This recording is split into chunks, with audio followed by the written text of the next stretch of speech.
Hari ini aku dan temanku pergi ke gunung. Rencananya mau mengambil buah pektek. Kebetulan ada pohon yang ada berbuah lebat.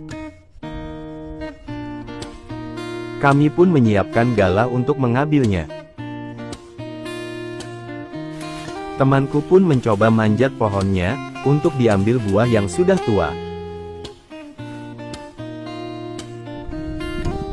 Temanku pun sudah sampai di atas pohon. Dengan hati-hati mengambil buah petek.